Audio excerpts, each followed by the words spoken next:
All right, if everyone will be seated, we'll begin the meeting, please.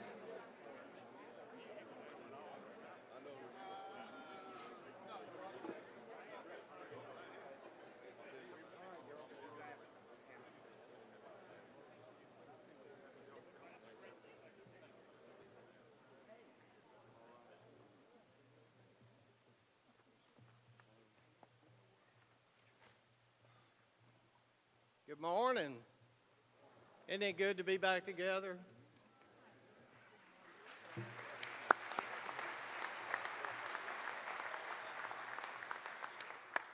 So I am Paul Hollis. I'm president of Delta Council this year.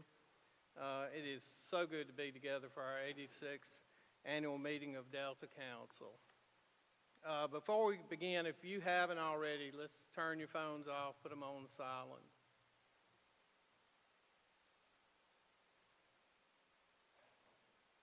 So we welcome you to our meeting, and this time I would ask you stand while we open our meeting with God and country. Reverend Holly Burris of the Episcopal Church of the Epiphany in Tunica will give our invocation.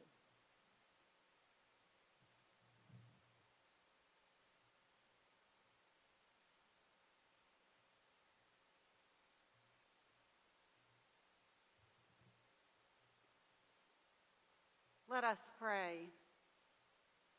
Almighty and everlasting God, we give you thanks for all the blessings of this life.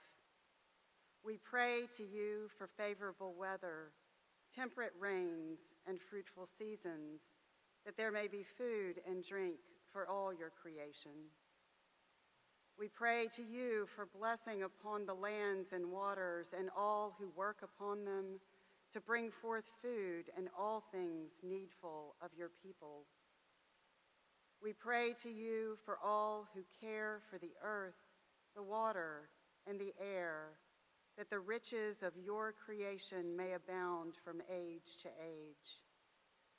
Most loving God, creator of all things and giver of life, let your blessing be upon this 86th annual meeting of the Delta Council, that guided by your Holy Spirit, its leaders and members may be led to wise choices that are in service to your glory and the welfare of your people.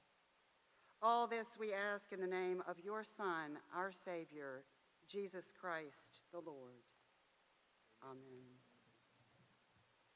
If you will remain standing, the Boy Scout Troop 4200 of Greenwood, led by Scoutmaster Dennis Waldo, presents the colors, followed by Tricia Walker of Cleveland, Mississippi, performing a patriotic melody.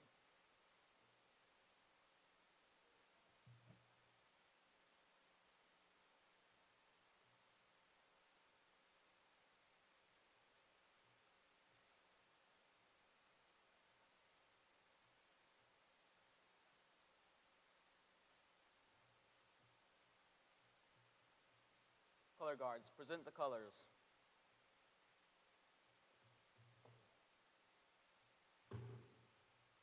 Salute. Pledge. I pledge allegiance to the flag of the United States of America and to the republic for which it stands, one nation, under God, indivisible, with liberty and justice for all. 2.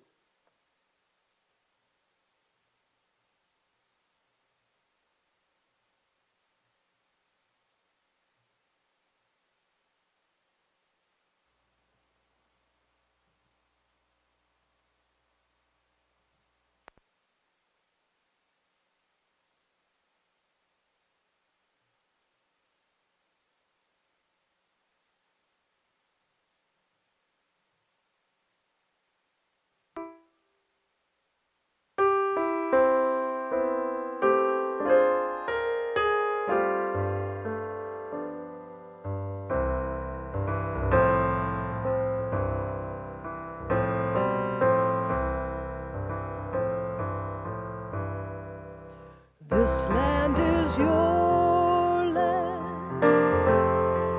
This land is my land. From California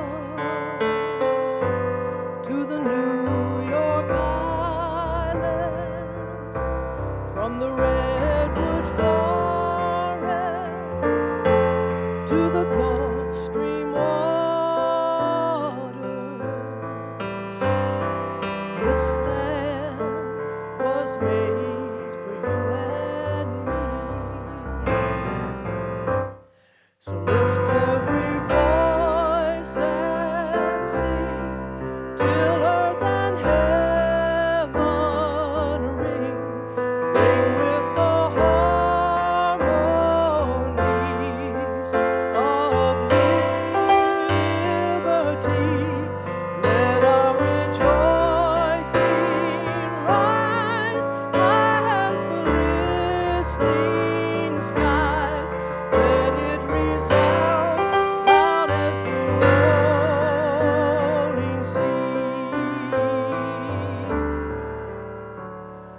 Oh, beautiful for heroes proved in liberating strife, who more their self than country love, and mercy more than life.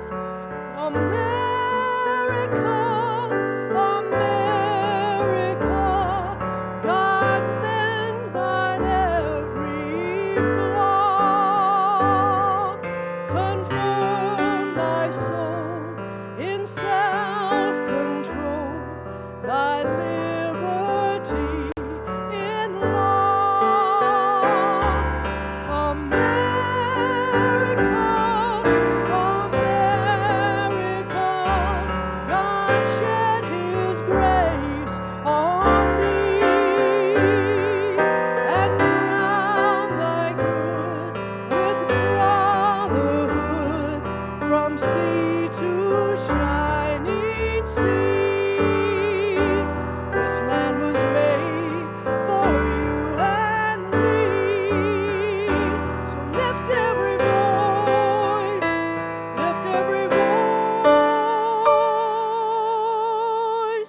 and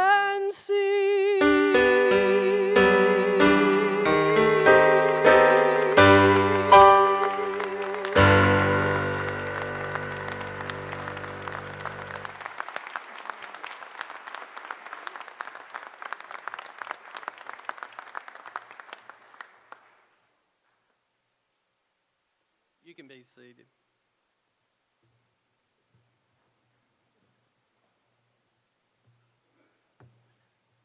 So Delta State University has hosted our annual meeting since 1938. We're honored to be here. It's quite a tradition, and at this time, I'm going to ask Mr. Bill LaFleur, President of Delta State, to come forward and offer his welcome.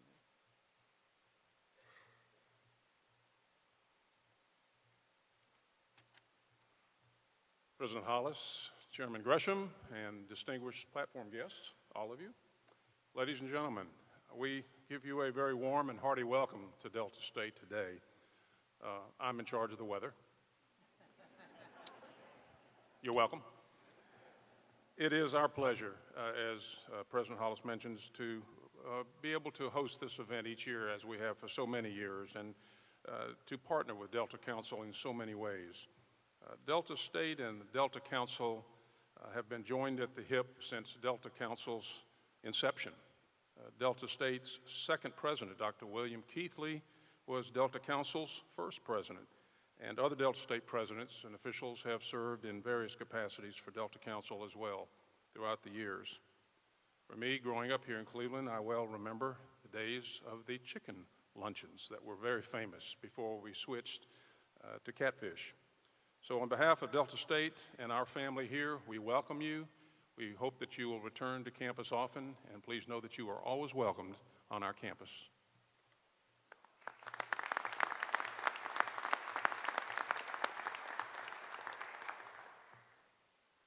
Thank you, Bill.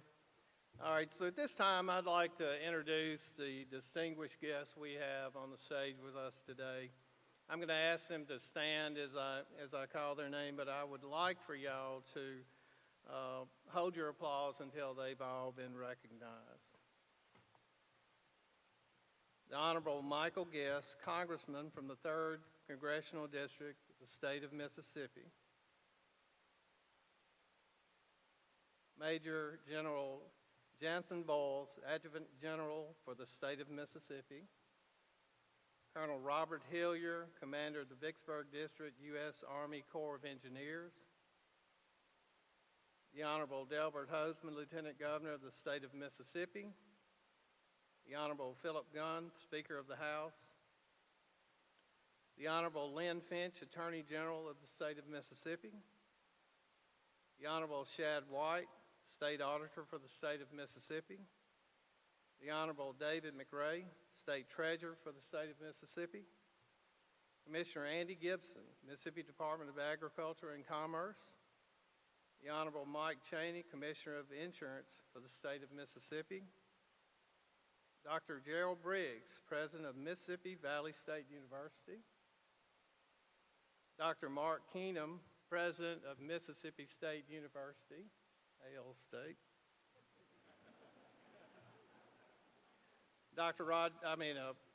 Senator Roger Wicker was here earlier and had another engagement he needed to go to, but we are blessed to have definitely his better half, Gail Wicker, with us in his state. And Tom Gresham, Chairman of Delta Council. If you will, please give these people a warm welcome.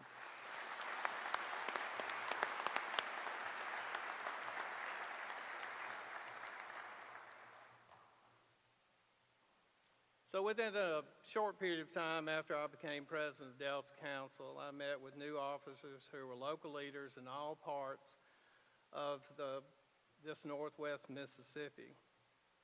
These officers will continue to be future leaders of Delta Council, and each of them brings distinctly different contributions to the discussion and the path forward for this organization during this past year. I would like these officers to stand and remain standing as I introduce them. And as before, let's hold your applause until I finish. Delta Council Vice Presidents are Pierce Brown of Slaughter, Carter Merle of Avon, Andy Prosser, Yazoo City, Henry Reed, Belzona, Kirk Satterfield, Benoit, and Jimmy Walker Jr. of Clarksdale. Keith Mitchell served as our treasurer for the last 2 years, and he's finished up his term now, and we have a new treasurer after this year, and I thank them for that. We appreciate these leaders' willingness in sharing their respected names and their positive response with this organization when called upon to help the region. Please join me in expressing our gratitude to them.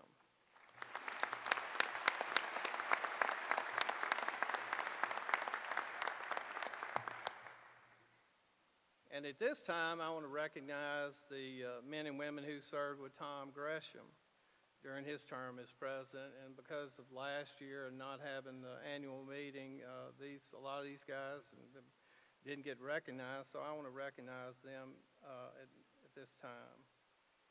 And like the others, they've shown leadership in their community, and proud to have them be a part of Delta Council. So the vice presidents for 2019 and 20 were Hugh A. Rant Jr. of Ruville, Ted Connell of Clarksdale, Clint Dunn of Itta-Bena, Jeffrey Mitchell of Cary, Eric Simmons of Greenville, and Gibson Steele of Hollandale.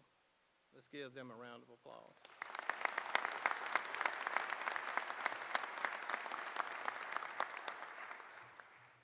At this time, I want to ask the Vice Chairman of Delta Council Arrangement Committee, Jamie Merle of Washington County, to come forward and present 2 items of special recognition.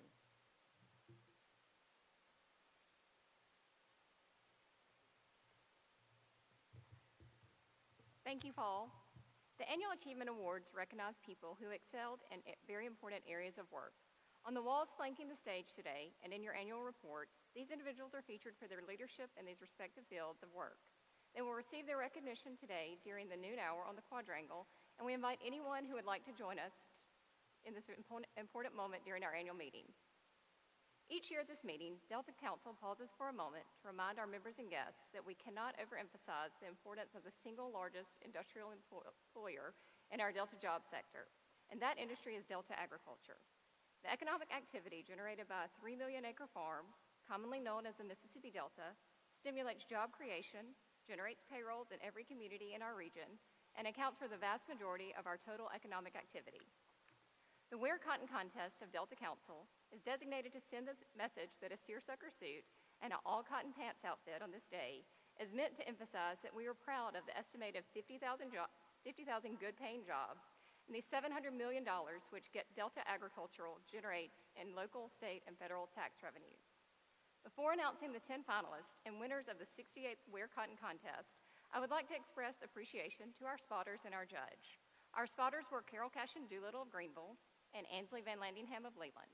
Our judge for the contest is Angela Holman of Emery Lee Boutique in Greenville. I would like to ask the 10 finalists to stand and face the audience as I call your name. For the women, it's Rebecca DeLavosio from New Orleans, Sue Ann Meyer of Alpharetta, Georgia, LaShawn Brooks of Greenwood, Megan Buckner of Hernando, Laura Hollis of Rolling Fork. For the men, it is Kirk Satterfield of Benoit, Nick Ivey of Brandon, Jack Phillips of Yazoo City, John Phillips of Yazoo City, and Harrison Ferguson of Madison. Our overall Wear Cotton winners are Megan Buckner of Hernando and Harrison Ferguson of Madison.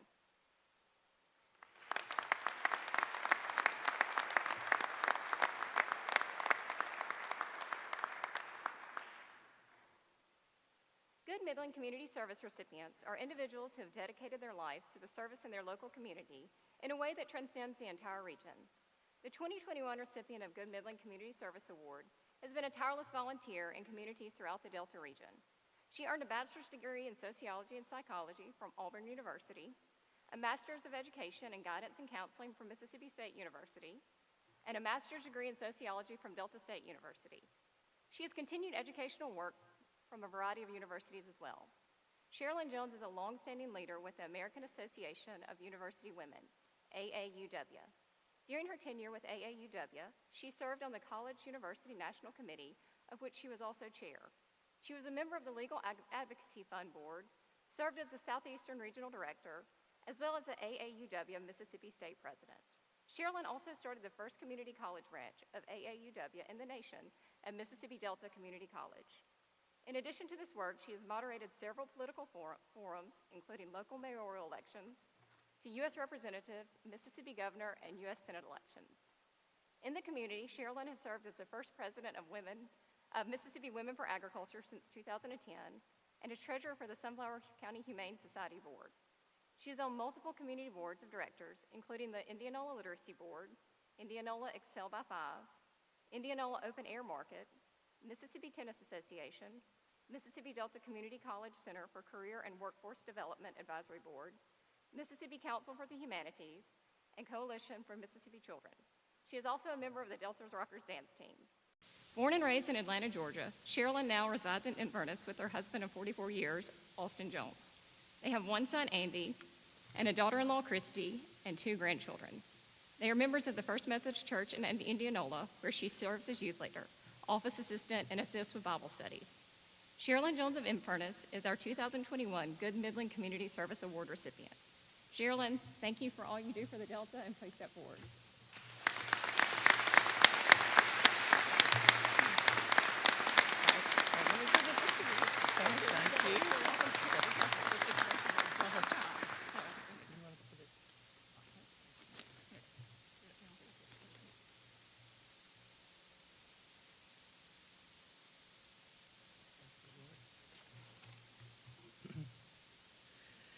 Wow. Thank you, Jamie, for those kind words. I want to offer special thanks to my family for being here today. It's going to mean that they're going to miss the Mississippi State baseball game. But I do appreciate it very much for y'all being here. I am truly honored and humbled to receive this award.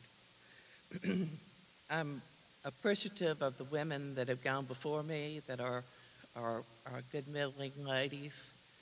It's awfully nice to join this group, and I look forward to working with you. As Jamie said, I was born and raised in Atlanta, Georgia. And growing up in the big city, I was a big city girl. I'm sure that I thought chocolate milk came from brown cows. I knew very little about agriculture, and I certainly was not going to marry a farmer and live on a farm. Well, guess what? I married a farmer, and a catfish farmer, no less, and have lived on a farm for well over half my life.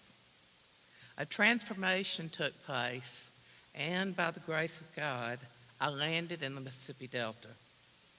I'm here to tell each of you, as if you didn't know, this is the greatest place in the world to live. The people that I have met in the Mississippi Delta are sincere, hardworking, and very caring. It's a great community. And I can honestly say today that I would not want to live anyplace else, much less Atlanta, Georgia. Delta Council is an unbelievable asset that provides direction for this region, which I'm sure is not an easy task to do. I will continue to promote agriculture in all areas of my life, especially through the Mississippi Association Agriculture for Women, which is a supportive organization for women in farming and provides scholarships primarily for women going into the field of agriculture. There is still much to be done to expose and educate those like me from a big city about the value and the need for agriculture. Delta Strong. Thanks again for this award, and I appreciate the honor.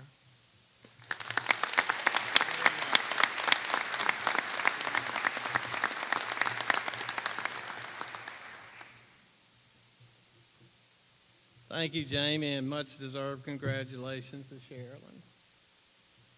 This morning, an estimated 100 high school seniors selected by high school administrators and faculty were joined by their parents, guardians, and extended family for the annual Delta Honor Graduate Ceremony. So scholastic achievement is among the criteria used for this selection. But due to the emphasis Delta Council places on civic involvement and the courage to step out among your peers and lead, these two characteristics weigh equally in the selection. I would like to highlight that we made one very positive change to the selection process for our Delta Honor graduates. Working in conjunction with the staff of Institutes of Higher Learning, Delta State University, Mississippi Valley State University, Delta Council revised the selection process whereby these top honors graduates were selected in November of 2020. Upon selection, Delta Council was able to reach out to our public and private universities in the state of Mississippi to make them aware of these high-achieving young men and women in our community in order that these students may get every opportunity to be recruited and provided the maximum amount of scholarship potential. Lieutenant Governor Delbert Hosemann is a Vicksburg native who serves as the 33rd lieutenant governor in the state's history. He was elected to that post in 2019 and previously served 3 terms as Secretary of State. Governor Hosemann has committed to serving the public with an open and fair government and has been an advocate for business development, infrastructure improvement, providing better access to health care and high-quality education. And at this time, I would like to ask Governor Hosemann to come to the podium, introduce a young person who will receive this scholarship as the 2021 Delta Honor Graduate of the Year. Thank you, Paul. Thank you very much. And it's great to be back. It's great to have everybody here in the Delta. Beautiful day, very bright children. Today we met about 70 different ones that have been selected by their own schools, public, private, parochial schools, as leaders to come forth and get the award. And I thought it was so neat. I got a chance to visit with each one of them, and they were all advancing their education in one spot or another, and They all had different things they were going to do.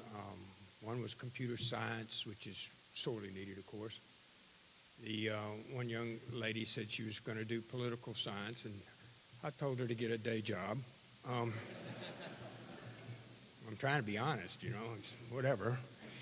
So we do have a unique privilege, and it was so good. They're the ones, I think all of us, Speaker and I and everyone else that's in elected positions of some sort, really realize that we're just holding up our place for the future generations.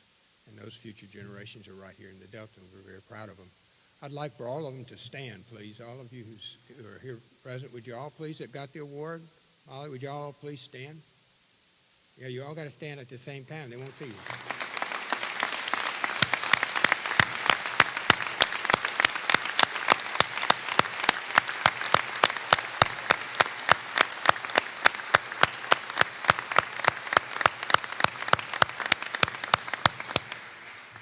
Those are your future leaders of the Delta, and in our conversations with them today, we emphasize that they're only limited by their dreams, and just make sure you come home and run our state.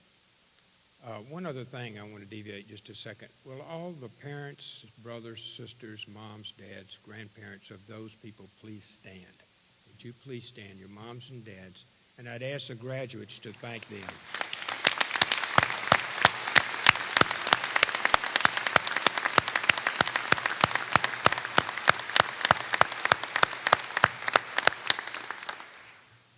I hope one day each of you graduates will feel the same sense of pride that your moms and dads and aunts and uncles and grandmoms did today. So it's a very special day. So with that, I want to turn to the scholarship, $2,500, Paul mentioned, scholarship. And it is going to be donated to the Meridian Community College for this young lady. I'm happy to announce the recipient is Diamond Kingdom. Diamond?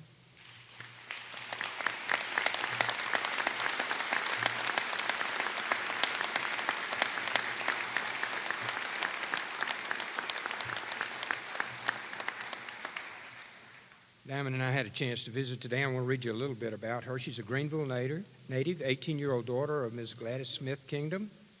She's a well-rounded student and with a great personality. I hope you can see that from where you're sitting, of O'Bannon High School. She's a member of the Mississippi State Superintendent Student Advisory Council, National Honor Society, Greenville Mayor, Youth Council, Girl Scouts of America, and captain of the cheerleading squad. So she was quite busy to get here. And we're real proud of her, in addition to being an honor student at her high school. Diamond plans to attend Meridian Community College in the fall. Her ambition is to become a respiratory therapist and come back to the Mississippi Delta. So we're very proud of Diamond, and I would ask y'all all to congratulate her.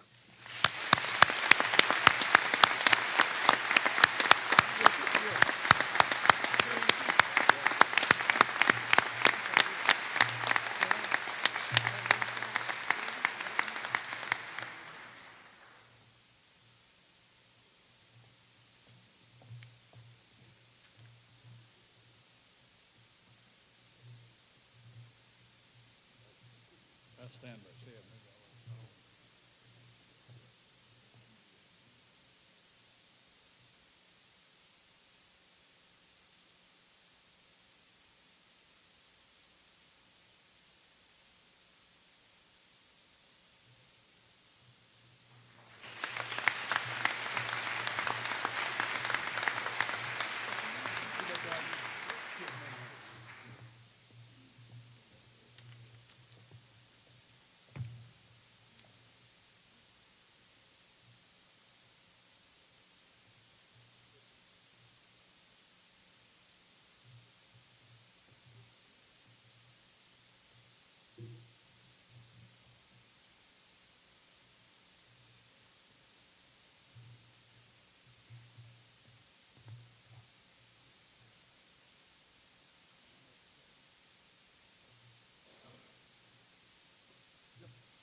Don't fall with the check, man. We didn't get a chance to do this last year, and Frank just reminded me again, we want to do it this year.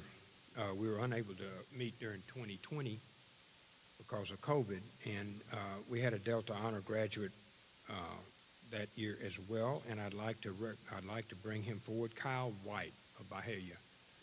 Kyle is a sophomore at the University of Memphis now, majoring in engineering and technology.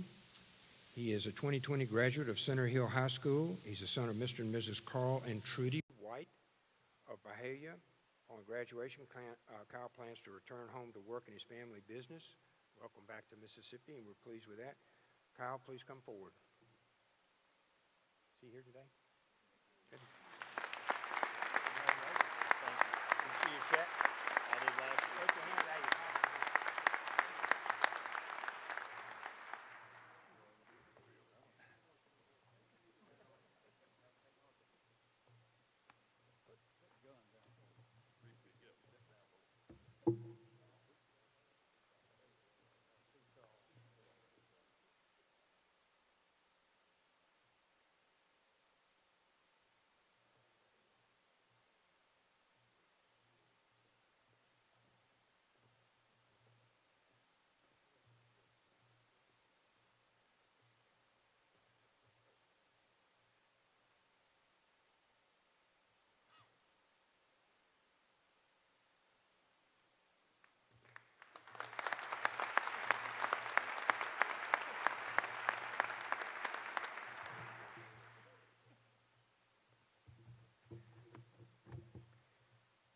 Thank you, Governor Hosemann, and congratulations to both our honor graduates and all the honor graduates that are in the room today. I'm Tom Gresham. I'm going to go off script just a little bit. Frank's probably getting nervous, but he knows I usually do this. I was president last year, and I counted up. I had been employed by Frank Howell as a volunteer employee since 2002 when I started as chairman of the Delta Council Economic Development Department. And it's been a pleasure working with Frank, our CEO. We don't do this very much, but Frank's got a great team. And I just want to give you the names of the team that work for Delta Council. And these people are passionate. They work hard every day. The Delta Council team, of course, are Frank, our CEO, Jerry Chavez, Stuart Lamb, Margaret Cotton, Susu Watley, Sheila Smith, and Mary Catherine Brooks. On the Delta Wildlife side, Tim Huggins heads that team up, and his team that work really hard on the Delta Wildlife, Delta Farm, are Parker Frew, Jody Acosta, Sam Franklin, Henry Frazier, Steele Henderson, Will Prevost, Matt Zeminski, and Will Bayham. But these ladies work hard for you, and if you see them out today, thank them.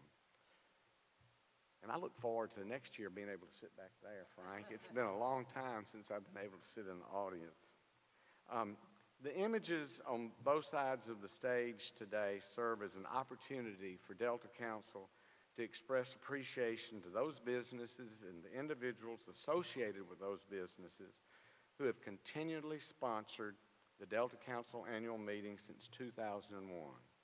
Their financial support and their participation in the activities of this organization are clear evidence that their companies remain a vital part of the economic glue that holds the Delta together. We thank them for the confidence they demonstrate in this organization. Our 86th president of Delta Council grew up in Tunica, and he comes from a family that has been long recognized as leaders in the Delta and Delta Council. He's a graduate of the University of Mississippi. Patrick Johnson operates Cypress Break Planning Company and is affiliated with other agribusiness enterprises in Tunica County. He's a diligent servant leader, serving as commissioner for the Mississippi Department of Environmental Quality, a past chairman of the Tunica County FSA Committee, the Tunica County Chamber of Commerce, Tunica Farm Bureau Director, chairman of Delta Council's Farm Policy Committee, chairman of the National Cotton Council Environmental Task Force, and a past chairman of Delta Farm. Patrick and his wife, Emily, are very active in the community and civic organizations that better the community and the Delta region. They attend Tunica Presbyterian Church, where Patrick serves as an elder. Please join me in welcoming the next president of Delta Council, Patrick Johnson.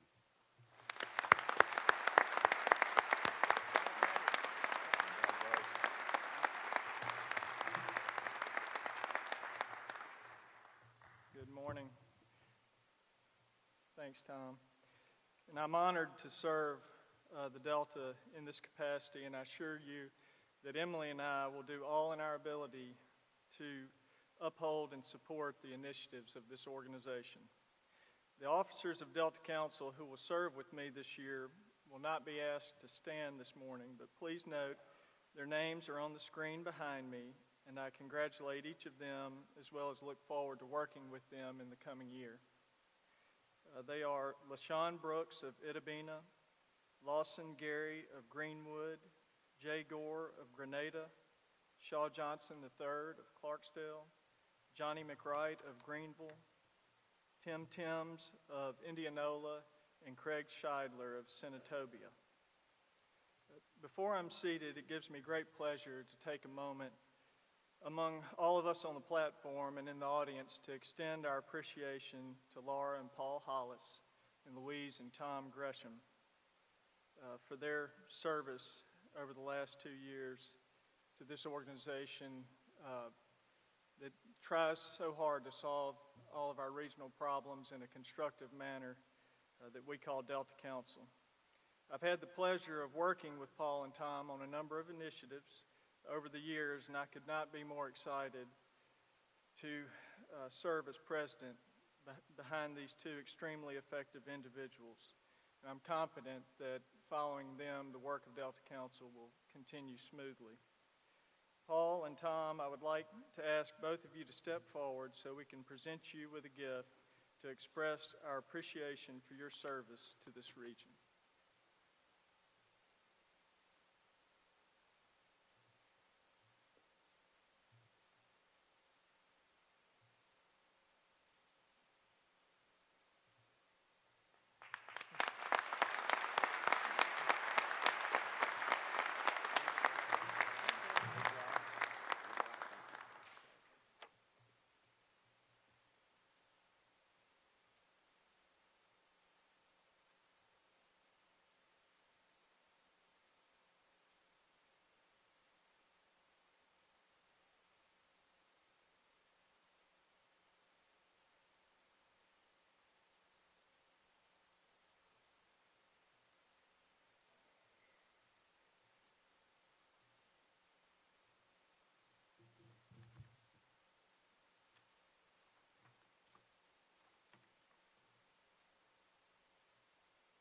Thank you, Patrick. And you know I'll be here to help you through this next year. I hope I can be half the help that Tom was. Tom was an immense amount of help for me and through this last year. And of course, Tom kind of stole a little of my glory. I was going to thank Frank and all the staff too with no one knowing, but he did. Frank does an amazing job. I don't know how he juggles all that he does in a day's time. The staff there and the girls, they need recognition because I'm telling you, all of this takes place because of them. So I do thank them so much. Before I do introduce our keynote speaker, I would like to take the personal privilege to express my thanks to my family.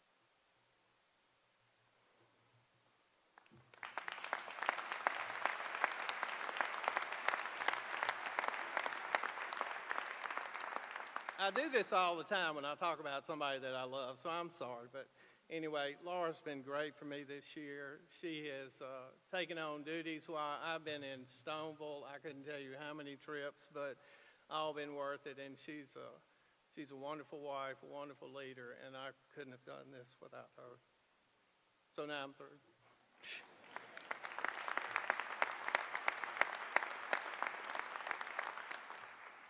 I do want to thank all the members and friends of Delta Council for making this year a special one for Laura and myself.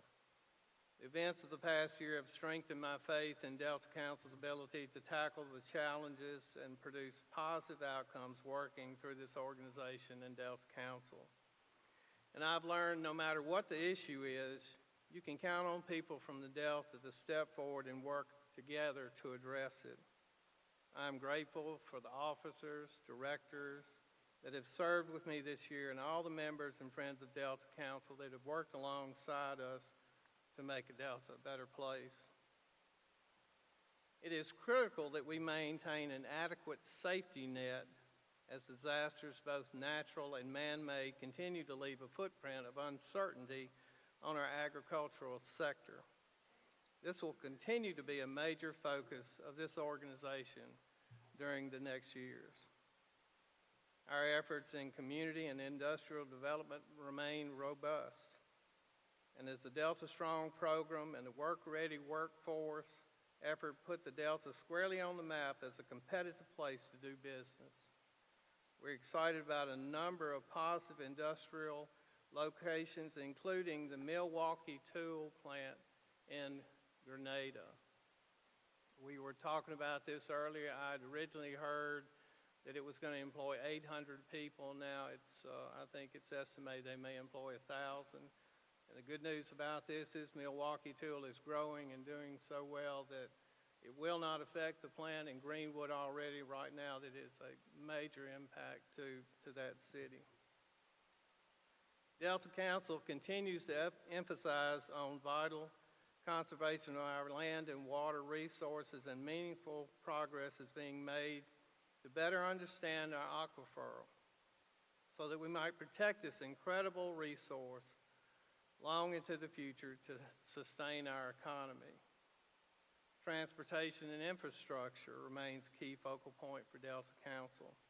Delta Council will continue to emphasize that the fairness mechanism to meet this need is a collection of revenue from a state fuel tax at the gas pump. We continue to be encouraged by initiatives to provide better broadband opportunities for our citizens in rural areas. And we pledge our support to ensure that the last mile is something achievable in a couple of years, not decades. Finally, we continue to place emphasis on flood control. This is real dear to my heart. I also have the privilege of serving on the Mississippi Levee Board. We are real privileged to have two excellent levee boards within the Mississippi Delta. Colonel Hilliard's heard me say this before. I live in the lower Delta. Our emphasis is on the pumps. There are people in Marks that suffer from a project that should have been finished years ago. And as long as I'm involved with Delta Council, y'all have my promise that I'm going to continue to work for flood control for the entire Mississippi Delta, because Colonel Hilliard's heard me say this. We talk about the MR&T, which is Mississippi River and tributaries, and it all has to function together for it to work. And in 2011, I don't think there was a single acre that flooded that wasn't intended to flood. So that system worked. The Mississippi Delta, if you compare it to the MR&T, is very similar. MR&T has the Appalachians on one side, the Rockies on the other, and it all flows together. The Mississippi Delta has the levees on one side, the hills and the bluffs on the other, and it all flows together. And it is my want and concern that the Mississippi Delta, rivers and tributaries, are comparable to the MR&T, and that all that works together, and it all has to work together for it to function, not only for agriculture, but for protection of cities and all that are in the Mississippi Delta. And I'm going to continue to work strong for that. And I went a little off record too, Frank, I'm sorry. So, due to extreme environmental organizations and a previous presidential administration vetoing the Corps of Engineers and Levee Board's pumping plant project, the areas continue to experience moderate to major flooding. The South Delta has flooded 9 times in the past 11 years alone, with 2019 being most damaging. Significant progress is being made to rectify these situations on behalf of Delta Council, and I want to personally thank the entire congressional delegation, along with many others, for ensuring that that voice of the people in the South Delta who've lost their homes, their jobs, and dignity for these torturous months is being heard throughout the corridors of the powers in Washington. Due to their efforts, a record of decision was signed in January by the U.S. Corps of Engineers to begin treating the South Delta, just like the other 22 areas of the lower Mississippi Valley that have pumping plants. We also urge the leadership of Congress, the Corps of Engineers, and other agencies of jurisdiction to emphasize the continuing flooding disaster that has occurred in Whitman County in that vicinity due to the fact that the Upper Yazoo project is still working its way north and approximately at Highway 32 area at this moment on the Tallahatchie River. This dredging project cannot get north of Marks fast enough to alleviate the suffering that has happened on an annual basis. Delta Council offers full support for solution that will allow for this work to be completed in a more expeditious manner. We'd also like to thank the National Resource Conservation Service and the Mississippi Soil and Water Commission, along with the congressional delegation, in the ongoing work to build levees in the Satartia, Carter, and Rocky Bay areas of Yazoo, Humphreys counties to close out that final levee segment that will alleviate flooding from the Yazoo River in those areas. Flood protection is an ongoing battle in Mississippi Delta, and as you see, we have made a whole lot of progress, but there are many challenges ahead of us on these other projects. I hope you will join me by standing and giving a round of applause to the 10,000 men and women who have suffered unduly for these many months, and for our elected officials and other federal agencies who have worked to correct the situation on behalf of the Mississippi Delta.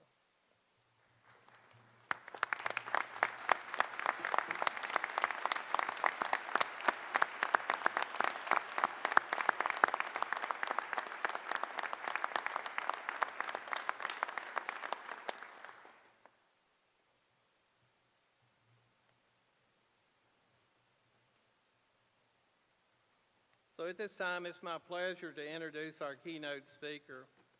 The 86th annual meeting keynote speaker is someone who's working hard to make a difference on those challenges that I mentioned to you a minute ago. Senator Cindy Hyde-Smith was elected to a 6-year term in November 2020, following her 2018 appointment to fill the seat long held by Senator Thad Cochran. As the first woman elected to represent Mississippi in Washington, D.C., Hyde-Smith serves on 4 key standing committees in the 117th Congress. Those are Agriculture, Appropriations, Energy, Natural Resources, and Rules. She serves on 6 appropriations subcommittees, including Agricultural, Rural Development, Food and Drug Administration, and related agencies. Energy and Water Development, Home Security, Interior Environment and related agencies, Labor, Health, Human Services, Education and related agencies, and Financial Services and General Government, on which she is a ranking member. On the Agricultural Committee, Hyde-Smith serves on 3 subcommittees, including Commodities, Risk Management, Trade, Conservation, Forestry, and Natural Resources, Livestock, Dairy, Poultry, Local Food Systems, and Food Safety and Security, on which she serves as a ranking member. On the Energy and Natural Resources Committee, Hyde-Smith serves on 3 subcommittees, including Energy, Public Lands, Forests, Mining, and Water and Power, on which she serves as a ranking member. Prior to becoming the U.S. Senator for Mississippi, Hyde-Smith served as Mississippi Commissioner of Agriculture and Commerce, elected in 2011 and re-elected in 2015. Hyde-Smith and her husband Mike have a daughter, Anna Michael. They reside in Brookhaven and are active members, Lakota Macedonia Baptist Church, my bad. A fifth-generation agricultural family. A senior family, her family raises beef cattle, and her partners in a local stockyard auction market in Brookhaven.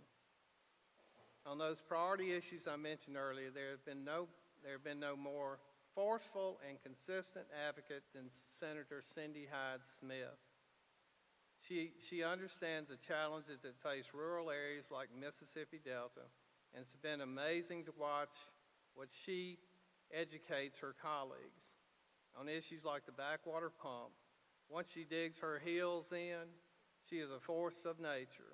And I am so pleased that she is our U.S. Senator and that she has joined us today. Ladies and gentlemen, please have a round of applause for Senator Cindy Hyde Smith.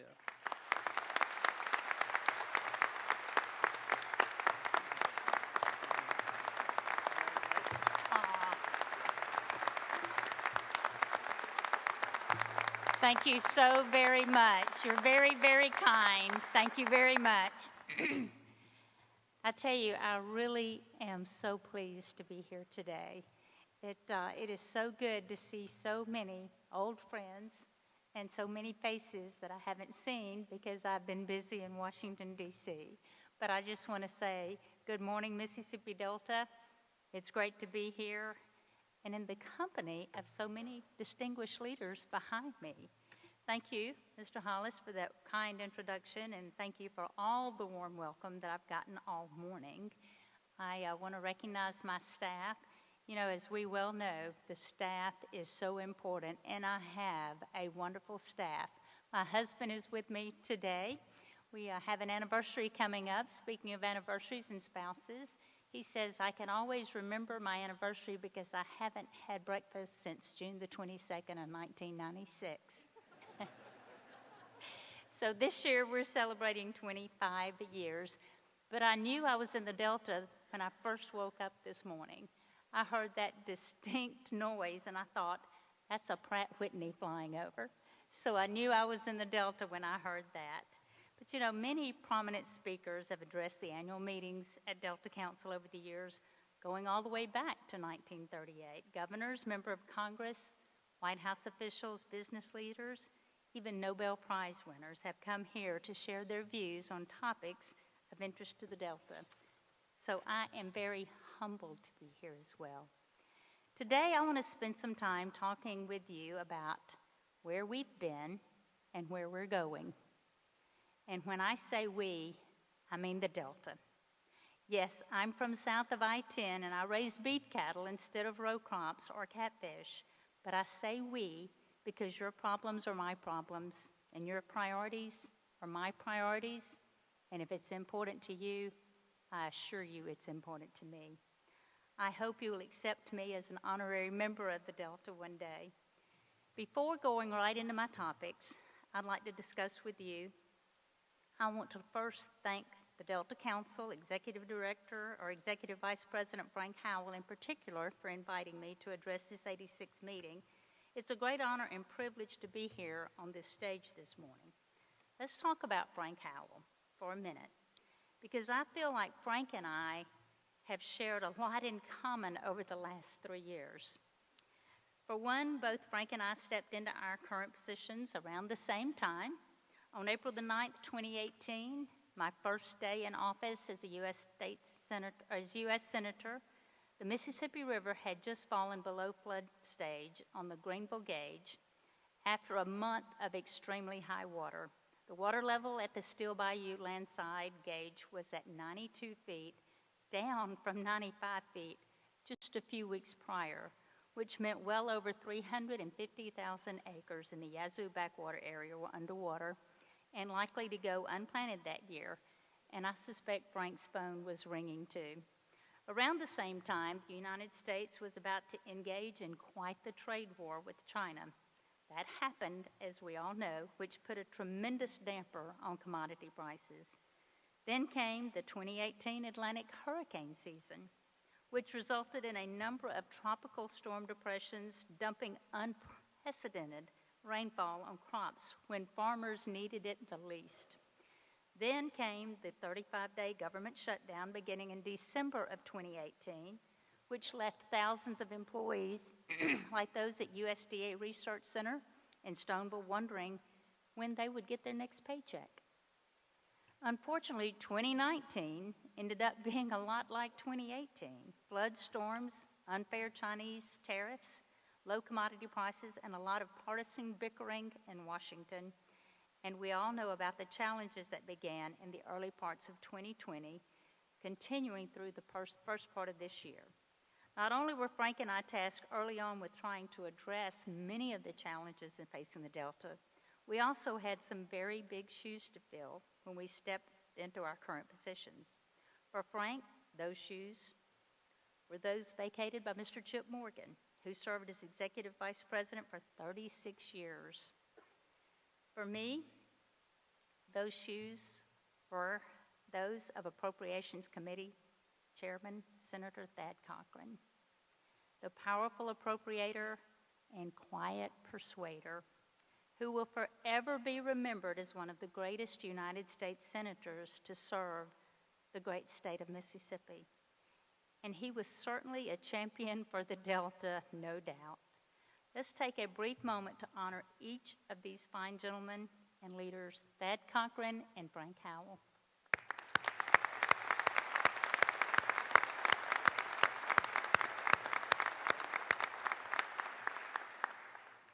As someone who loves Mississippi, loves agriculture, and unafraid to take on a new challenge, I welcomed then Governor Phil Bryant's appointment to the U.S. Senate in the spring of 2018. A sense of duty and a deep faith in God is going to be my guide. I knew I would be spending time away from my family. I knew I was entering into an unfamiliar, sometimes hostile environment, and I knew a lot would be expected of me. I really wasn't that nervous about that, maybe just a little bit, but that's enough about me. Today is about Delta Council. Today is about all of you in this auditorium. It's no secret that the Delta is blessed with some of the most fertile soil in the world. I wish I could bag some and take it home with me, actually. But the fact of the matter is the Delta is unique because of its soil, but the Delta is special because of its people. And it's rich because of its culture. The Delta is extinct because of you. It's very distinct. So I've already touched a bit on where we've been. Many in this auditorium have encountered rough patches on the road over the past few years. The Delta has seen some challenges like none other, which, as we well know, was out of your control. However, what's truly inspiring is the fact that the Delta didn't break. The Delta didn't let these challenges halt progress. You truly lived up to the motto, Delta Strong. There are positive and exciting things to discuss about the Delta. Let's talk about where we're going. These days, it's harder and harder to pick up a newspaper or read the news on your phone to find a lot to get excited about. There's just a lot of negative news, but a lot of good is happening in the Delta. Let me highlight a few examples of good things taking place throughout the Mississippi Delta across the number of categories essential to economic growth and the overall quality of life. Transportation. Last June, the Mississippi Department of Transportation received a $71 million grant to complete the Greenville Bypass Freight Corridor project. This is a very big deal. Work on the Leland-Greenville bypass started more than a decade ago. I recall hearing a number of times over the years, oh, that project will never happen. It's too big, it's too expensive. Well, those people stand corrected. Completion of this project will change the Delta region and serve as an economic engine to bring more commerce and jobs to the region. Strong local and state support. Many of you made this happen. Rural broadband. Millions of dollars in federal and state funds are being invested right now in the expansion of high-speed internet across the Mississippi Delta.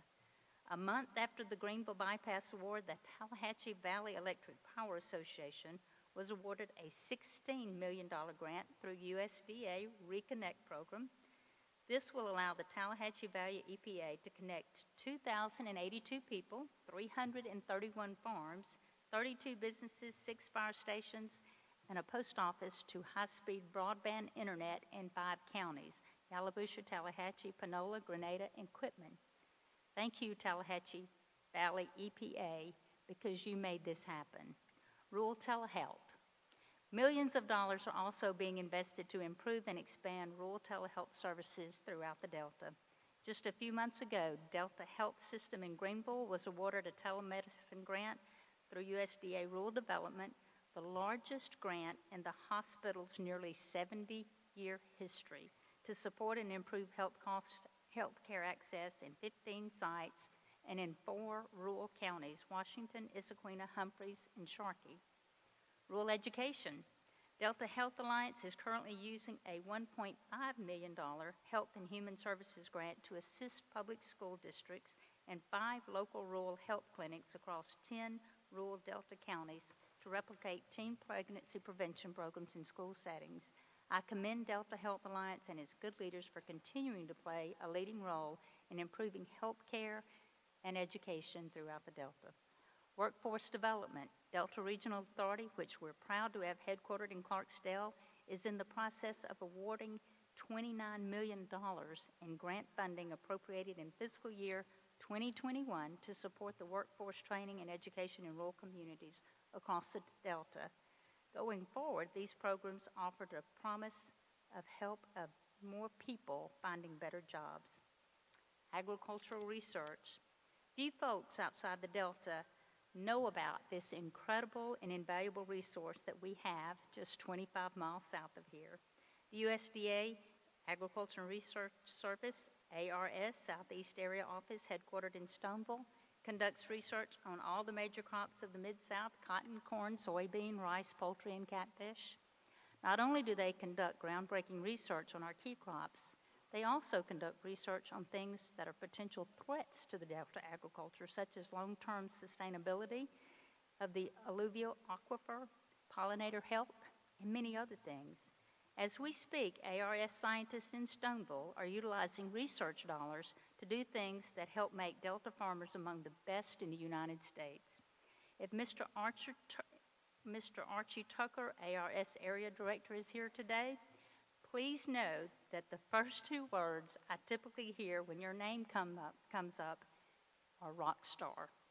Thank you for what you do. It's important to me to note that Stoneville didn't become a world-renowned hub for agricultural resource solely for being 100% federal. I learned this long before becoming a member of the United States Senate, during my tenure in the Mississippi State Senate and as the Mississippi Commissioner of Agriculture. Stoneville is a world-renowned center for agricultural research because of the effective and cooperative relationships that exist between local, state, and federal entities. In addition to USDA's agricultural research, the Delta Research Extension Center, or DREC, is also in Stoneville. The center encompasses personnel from the Mississippi Agriculture and Forestry Experiment Station, our MAPUS, the Mississippi State University Service, and the MSU College of Veterinary Medicine. It's because of these federal, state, local relationships that the research and education that comes out of Stoneville continues to change our lives every day. So I would also like to thank the leaders of DREC, Associate Director Dr. Steve Martin, Interim MAPUS Director, my friend Dr. Reuben Moore, MSU Extension Service Director Dr. Gary Jackson, and MSU President Dr. Mark Keenum for the leadership role they play in Stoneville's research and in the success that we have there. Conservation. Delta farmers not only continue to be leaders in crop production, they also continue to be leaders in conservation. In fiscal year 2019, for example, the highest funding level obligated for conservation stewardship program enrollment was Mississippi at $49.6 million, almost $50 million. The highest total funding obligated for all CSP contracts in 2019 was also in Mississippi at $100.5 million. Also, the fiscal year 2019, Mississippi was among the top 3 states in active and completed contracts for the Environmental Quality Incentive Program, with obligated funding coming just over $62 million. These are just two of the many USDA conservation programs, and I assure you with this, one of my top priorities in the 2023 Farm Bill approaches is to ensure that big conservation wins Delta farmers have achieved through the CSP program continue and aren't held by hiccups pertaining to future enrollment. In addition to our farmers, I want to thank the people like Kirk Reedus, a USDA NRCS state conservationist in Mississippi, Delta Wildlife for making the Mississippi Delta a model for effective conservation on working lands, and basic public infrastructure. Just last week, right here in Cleveland, the city received a $1.2 million Economic Development Administration grant to construct critical water infrastructure to accommodate the expansion of major healthcare manufacturing companies. This investment matched a $300,000 in local funds and is expected to create 40 jobs and generate $15 million in private investment. These kinds of investments are made throughout the Mississippi Delta. Flood control. The Delta continues to make significant strides in flood control, and not just in the South Mississippi Delta. The fiscal year 2021 appropriations bill enacted last December provides $14.8 million for the U.S. Army Corps of Engineers to continue construction on the upper Yazoo projects. This work includes channels, levees featuring along the Yazoo, Tallahatchie, and Coldwater rivers from the vicinity of Yazoo City and all the way north to Arcabutler Creek with the Coldwater River. This will help address flooding in the North Delta in places like Marks and surrounding areas. Thanks to people like Bruce Cook and the Yazoo Mississippi Delta Levee Board, we're making big progress on flood in the North Delta. The Yazoo Mississippi Delta Levee Board is responsible for maintaining 98 miles of the mainland Mississippi River levee. Flood control. Guys, we've spent a lot of time on this and a lot of hard work, and it has really benefited us. As we well know, the 2019 Yazoo backwater flood was one of the worst black backwater floods on record. It was absolutely devastating, and it certainly wasn't the only bad flood that we've had over the last 10 years. At the time in 2019 backwater flood, the Yazoo pump water projects was essentially dead in that water. We really didn't have an active project because it had been made null and void by the Environmental Protection Agency in 2008. That's a long time. However, a lot has changed for the better since then. In 2019, Congress provided a $1.5 million to the U.S. Army Corps of Engineers Vicksburg District to conduct the necessary environmental review on a new plan for the pumps. The Corps Vicksburg District worked diligently with the Mississippi Levee Board and many others to come up with a new proposed plan. The new proposed plan is even more environmentally beneficial than the voided old plan, and it will still bring tremendous flood reduction to that area, exactly what they need. Last December, the EPA expressed its full support for the new plan. And on January the 15th of this year, the Corps signed a record of decision for the new proposed plan, allowing it to advance. Let me take a minute to highlight the significance of EPA's endorsement of the new proposed plan, because the Corps and EPA haven't always seen eye to eye on this much-needed project. On January the 11th, former EPA Administrator Andrew Wheeler traveled to Vicksburg to announce the EPA's blessing of the new plan, along with many of my colleagues. We attended and were there to hear it. The administrator said EPA stands ready to continue to work with the U.S. Army Corps, the entire Mississippi congressional delegation, and countless local officials and community groups who are committed to finally finishing this important work. The administrator went on to the site the environmental justice aspects of the issue. The low-income individuals in underserved communities are the ones suffering the most from this perpetual flooding. I very much appreciate former Administrator Wheeler and the previous administration for recognizing that the backwater pump project is not about politics, it's about people. And Andrew Wheeler had already cleaned out his office, and this was his last official act since the new administration was moving in when he came to Vicksburg to do this. I don't care if you vote Republican or Democrat, we cannot ignore people getting flooded out of their house and home year after year. I certainly hope the new administration will practice what it has preached with respect to environmental and social justice. So today we have a real legitimate project.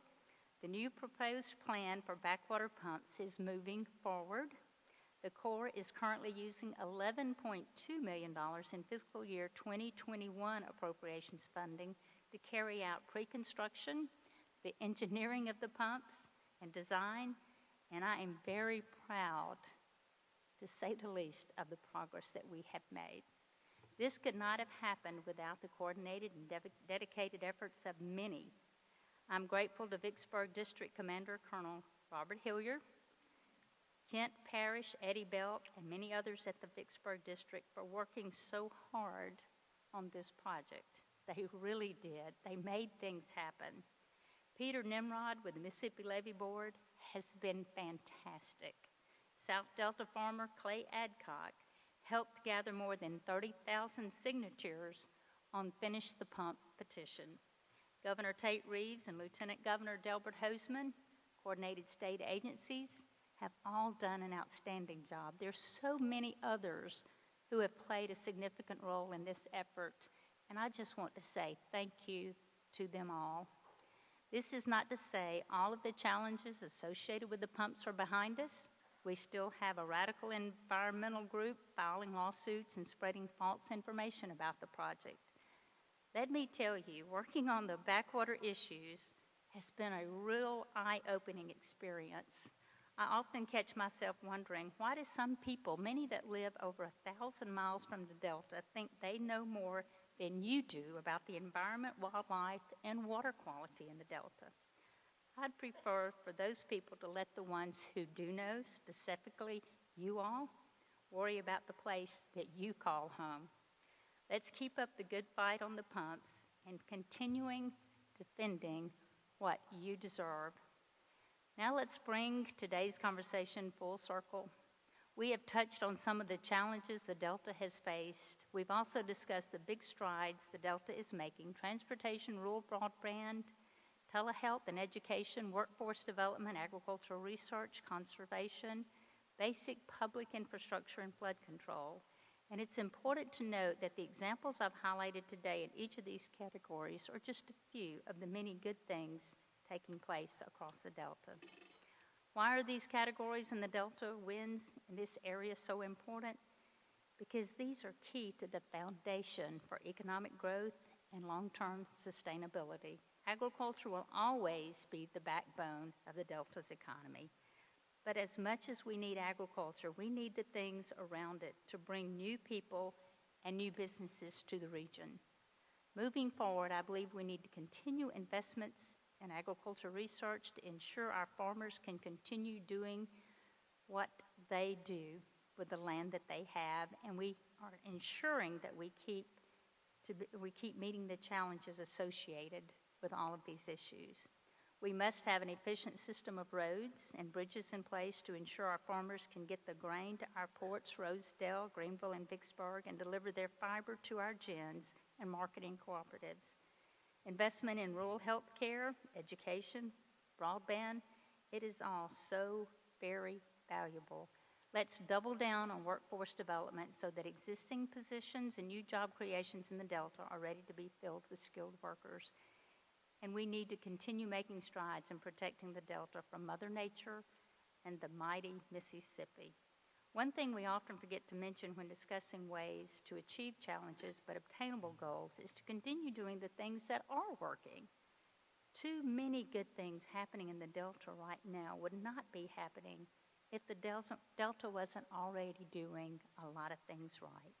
Delta Council has been a major player in the successes we discussed today. I compare Delta Council to free safeties in football, but let's pretend for a minute that the free safeties play offense, not defense. Free safeties are involved in everything, and so is the Delta Council. Over the many years, helping to use its influence to make this a better place. So whether it be the 2018 Farm Bill annual appropriations, supplemental disaster measures, coronavirus relief legislation, or other important items, you have been so vital on all of these issues. Sometimes it can be as simple as a letter, and I'm about to wrap up. I know this is long, but we had some important things to tell you. Not long after taking office in the United States Senate, I received a letter from a gentleman outside of Yazoo City, John Murray Greenlee. In his leadership capacity at Delta Wildlife, the letter informed me of the need for federal government to extend the closing date of duck season from the last Sunday in January to January 31st. Some years that could mean an entire additional week of duck hunting. Knowing that duck hunting is something taken very seriously in the Delta, one of the few legitimate excuses some people think for missing church, I got to work. This first bill I introduced, the very first bill ever I introduced in the United States Senate, sought to extend the duck season closing date to January the 31st. In the spring of 2019, provisions of that bill were enacted into law and signed by the President.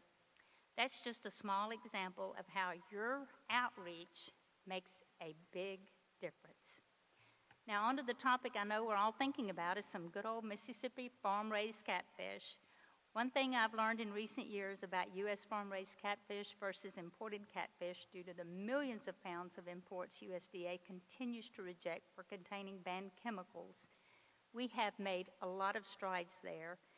And please don't confuse the safety of foreign catfish with the great catfish raised right here in the Mississippi Delta. Rest assured, I will continue to do everything I can to make sure that that continues, that we have safe, affordable catfish, and hopefully have some workers to come back to work to make them successful. Right now, let's give a round of applause for our Mississippi catfish farmers and processors.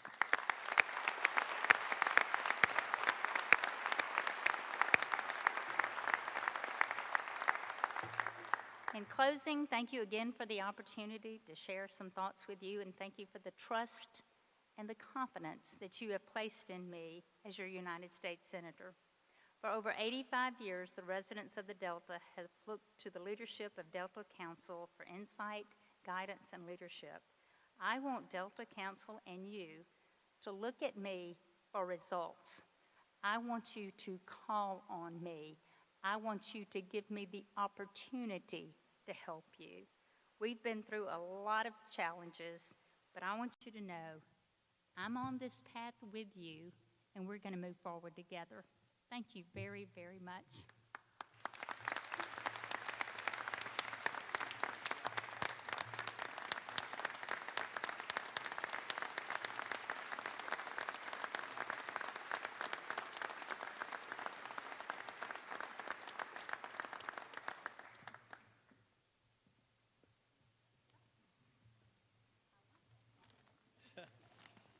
Thank you, Cindy. Senator, I was told recently that the way to a woman's heart is through this bag that has a McCarty emblem on it. So we have you a gift made from good old Mississippi mud that is known throughout the world now. But I thank you so much for speaking to us today, and enjoy that. Thank you, and I will. Thank you.